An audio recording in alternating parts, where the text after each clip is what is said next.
ஆகையினால அவன் எவ்வளவு கைத்தறியம் பண்ணியிருக்காளோ அதுவே ஸ்மரணைக்கு வருதே தவிர ஏன்னா தலையெழுத்து இது மாதிரி நேர்ந்து இப்ப இது விமோச்சனம் உண்டானா உண்டு.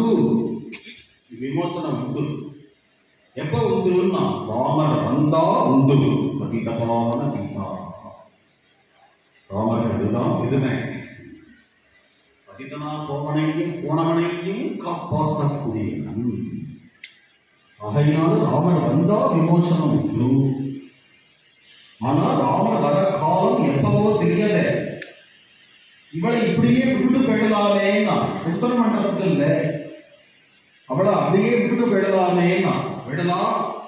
நான் இருக்கும் பொழுதே இவளுக்கு இப்படி ஒரு ஆபத்து வந்ததுன்னா இவளை நான் இப்படி தனியா விட்டுட்டு போயிட்டேன் அப்படின்னு சொன்னாங்க. அப்ப அவளுக்கு என்ன பாதுகாப்பு இருக்கு?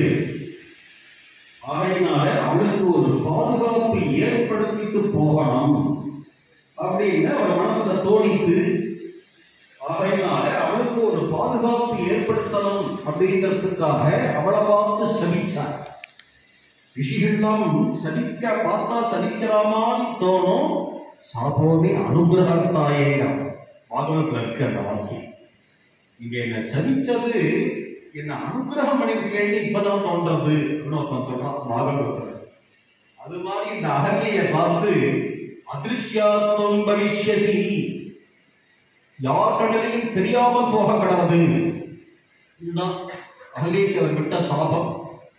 இது எதுக்குன்னா அவருக்கு அந்த அகல்யைக்கு பாதுகாப்பா இருக்கட்டும்.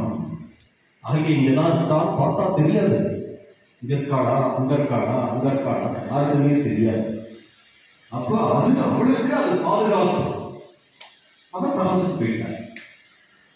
இதை பிற்காலத்தில் வந்த மகான்கள்லாம் பாடியிருக்கார். துளசிதாஸ் சொன்னார் கல்லு மாறி இருந்தார் அப்படின்னா, வியாசரே சொல்லியிருக்கார் கல்லு மாறி இருந்தார் அப்படின்னா, எல்லா ஆச்சாரியால் சொல்லியிருக்கார் சிதாபி கொதன்பி க்ஷமா சங்கு வேணும் அப்படின்னு சிதாபின்னு தான் சொல்லியிருக்கார். கல்லு மாறி இருந்தார் அப்படின்னு சொல்றார். எல்லாரும் தியாகராஜ சுவாமிகளும் அப்படியே தான் பாடியிருக்கார் கல்லு மாறி இருந்தார்.